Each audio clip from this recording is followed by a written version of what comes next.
मित्रों, इस बात में कोई संदेह नहीं है कि अच्छे लोग ज्यादातर दुखी रहते हैं और पापी पाखंडी मौज उड़ाते हैं। परंतु इसके दो कारण हैं। आज मैं आपको उन दोनों कारणों के बारे में विस्तार से बताने का प्रयास करूंगा। पहले बात करते हैं कि अच्छे लोगों को भगवान दुख क्यों देता है। तो आइए इस मार्मिक कहानी के द्वारा आपको समझाते हैं। एक बार की बात है, किसी नगर में अपनी छोटी छोटी 3 बच्चियों के साथ एक विधवा स्त्री रहती थी। जवानी में ही उसके पति गुजर गए। 3 छोटी छोटी बच्चियों को पालने का भार बेचारी उस अबला पर डाल गया। 3 बच्चों को लेकर वो विधवा जाए तो कहां जाए। कुछ काम धाम भी नहीं कर सकती थी। ऊपर से समाज की उल्टी सीधी बातें उसे कुछ नहीं करने देती थी। बेबस लाचार उस महिला का कोई सहारा नहीं था। वो अपने पति को याद कर करके उन बच्चियों को जैसे तैसे पाल रही थी। पति के गम में बीमार पड़ गई। ऊपर से उन बच्चियों की चिंता थी कि क्या होगा, कैसे इनका पालन पोषण होगा। इन्हीं बातों को सोच सोचकर एक दिन उसकी तबीयत बिगड़ गई। उसका अंत समय निकट आ गया था। धर्मराज का एक दूत उस विधवा स्त्री के प्राण लेने के लिए धरती पर आया। वो उस स्त्री के प्राण ले जाना चाहता था, परंतु वहां का नजारा देखकर वो खुद दुविधा में पड़ गया। उसने देखा कि महिला जमीन पर अचेत पड़ी है। उसकी 3 बच्चियां उसके ऊपर सिर रखकर पड़ी हुई थी। सबसे छोटी बच्ची उसके स्तनों से लिपटी हुई थी। यह करुणामयी दृश्य देखकर देवदूत के हृदय में दया आ गई। उससे उन बच्चियों की दशा नहीं देखी गई। एक बच्ची रो रो कर अपनी मां को जगा रही थी। दूसरी रोते रोते मां के ऊपर ही सर रखकर सो गई थी। देवदूत ने सोचा, इन बच्चियों का पिता पहले ही मर चुका है। अब यदि मैं इस स्त्री के प्राण लेकर गया तो ये बच्चियां किसके सहारे रहेंगी? कौन इन्हें संभालेगा? कौन इनका पालन पोषण करेगा? यही सब बातें सोचकर वो देवदूत उस स्त्री के प्राण लिए बिना ही लौट गया। धर्मराज ने पूछा कि तुम खाली हाथ क्यों आ गए? तुम तो उस विधवा स्त्री के प्राण लेने गए थे।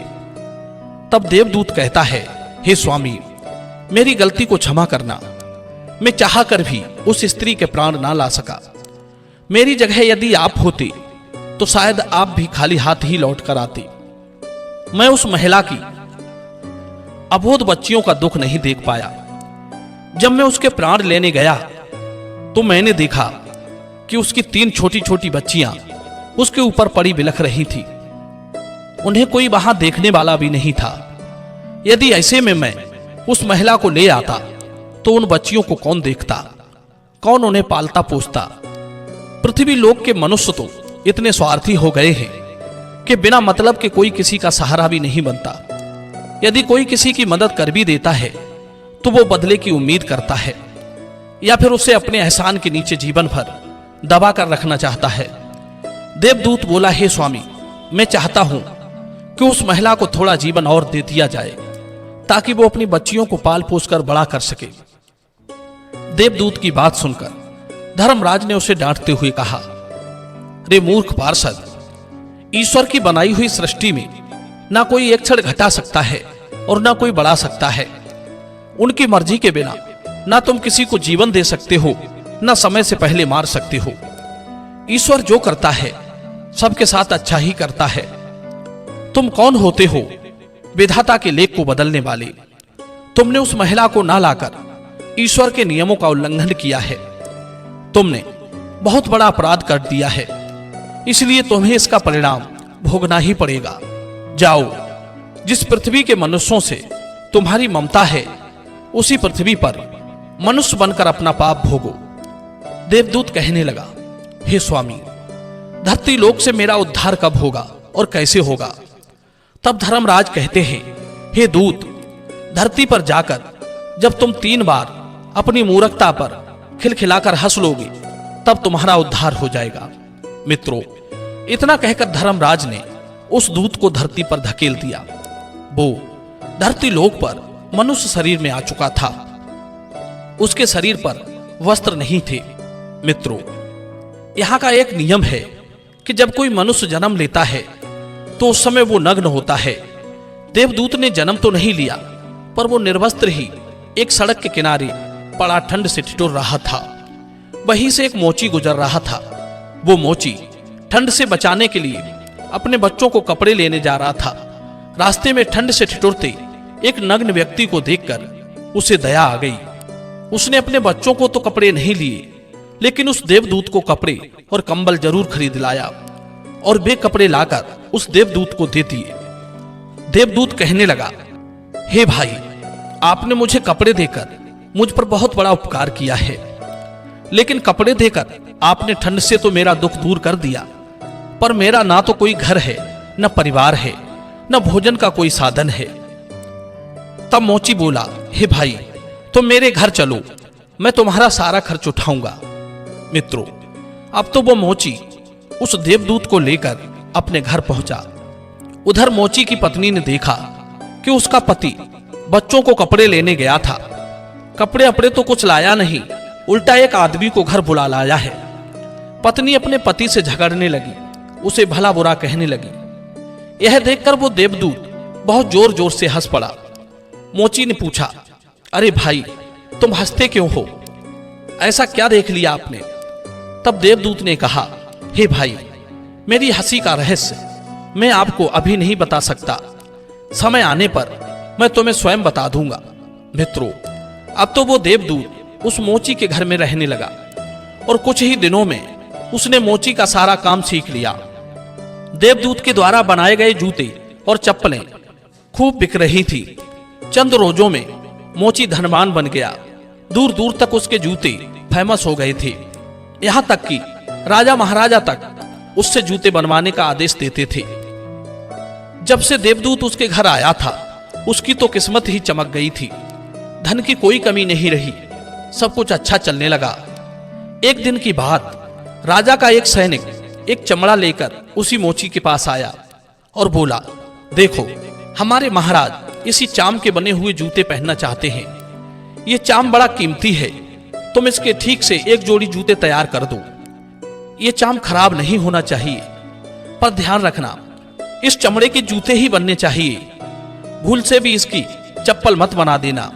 मित्रों, राजा का सैनिक चमड़ा देकर चला गया। इधर मोची ने भी देवदूत को समझाया कि देखो, राजा वाली बात है, इसमें कोई गलती ना करना। चमड़ा भी बहुत कम है, इसलिए चमड़ा खराब नहीं होना चाहिए। जूते की कहकर वो गया है तो जूते ही बनाना। गलती से यदि चप्पल बना दी तो राजा हमें कठिन से कठिन सजा देगा। मित्रों, मोची के इतना समझाने के बाद भी देवदूत ने उस चमड़े से चप्पल ही बनाई। चप्पल देखकर मोची की सांसें फूल गईं। वो देवदूत को डांटने लगा, यहां तक कि डंडा लेकर उसे मारने के लिए दौड़ा। कहने लगा, अबे मूर्ख, तुझे बार बार समझाया कि जूते ही बनाना, लेकिन तूने चप्पल बना दी। अब राजा हमें नहीं छोड़ेगा, तू भी मरेगा और साथ में मैं भी मारा जाऊंगा। वो हमारे पूरे घर को फांसी लगवा देगा। मित्रों, मोची को अत्यंत दुखी देखकर देवदूत एकदम से खिलखिलाकर हंसने लगा। उसे हंसता देख मोची बोला, अबे मूर्ख आदमी, काम बिगाड़कर अब हंस रहा है। वो देखो, जूते लेने के लिए राजा का सैनिक आ रहा है। मित्रों, सैनिक को देखकर मोची के हाथ पैर फूल गए कि अब ये जूते मांगेगा तो मैं कहां से दूंगा। तब तक वो सैनिक पास में आ गया और बोला, हे मोची भाई, कल मैं जो तुम्हें चमड़ा दे गया था उसके जूते मत बनाना, चप्पल बना देना, क्योंकि राजा साहब का देहांत हो गया है और यहाँ की ये प्रथा है कि मरने वाले व्यक्ति को चमड़े की चप्पलें पहनाकर अर्थी पर लिटाया जाता है। मित्रों, सैनिक की बात सुनकर मोची को ऐसा लगा जैसे मरे हुए शरीर में प्राण पड़ गए हों। उसके हाथ से डंडा छूटकर जमीन पर गिर पड़ा और उसने देवदूत के पैर पकड़ लिए और उससे नाना भांति से माफी मांगने लगा। देवदूत मोची की इस हरकत पर खूब जोर जोर से हंस रहा था। मोची ने पूछा, हे भाई, तुम क्यों हंस रहे हो? तब देवदूत बोला, हे भाई, समय आने पर मैं अपने हंसने का कारण बता दूंगा।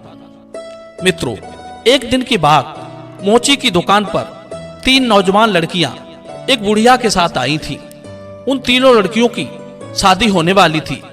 वे अपने लिए जूतों का नाप देने आई थी। उन लड़कियों को देखकर देवदूत ने पहचान लिया कि ये वही तीनों लड़कियां हैं जिनकी मां को ना ले जाने के कारण आज मैं अपने किए की सजा भोग रहा हूं। पर ये लड़कियां तो अब जवान हो चुकी हैं, काफी सुंदर भी हैं, किसी अच्छे घर में पली बड़ी मालूम पड़ रही हैं। तब वो बुढ़िया कहती है, हाँ बेटे, इनकी मां इन्हें बचपन में ही छोड़कर चल बसी, इनका कोई सहारा नहीं रहा, तब मैंने इन्हें अपने पास रख लिया। मेरे पास करोड़ों की दौलत है, पर दुर्भाग्य से मेरा भी कोई नहीं है, तो मैंने इन्हें रख लिया, इन्हें पढ़ाया लिखाया, इनकी परवरिश की। आज बहुत ही ऊंचे घराने में मैं इनका विवाह करने जा रही हूं। लड़कियों का भाग्य देखकर देवदूत सोचने लगा, परमात्मा जो करता है अच्छा ही करता है। यदि उस समय इनकी मां नहीं मरती तो ये तीनों भयानक गरीबी, भूखमरी और दरिद्रता में पड़ी रहती। इनकी मां के मरने के कारण आज ये तीनों लड़कियां बहुत बड़े घरों की बहुएं बनने जा रही हैं और इस बुढ़िया की करोड़ों की संपत्ति की मालिक भी बन चुकी है। यह बात सोचकर देवदूत पहले की अपनी मूर्खता को याद करके जोर जोर से हंसने लगा। वो 3 बार हंस चुका था। मोची ने पूछा, हे भाई, अब तुम किस लिए हंसे? कृपया अपनी हंसी का रहस्य समझाइए। तब देवदूत बोला, हे भाई, मैं 3 बार हंस चुका हूं, अब मैं तुम्हें अपनी हंसी का कारण बताता हूं। सुनो, मैं एक देवदूत हूं। अभी अभी जो 3 लड़कियां जूतों का नाप देने आई थी, जब ये तीनों छोटी थी तो इनकी मां मर गई, पिता पहले ही मर चुका था। इन तीनों लड़कियों पर तरस खाकर मैं इसकी मां के प्राण नहीं ले गया। उसी कारण धर्मराज ने मुझे श्राप देकर धरती पर भेज दिया।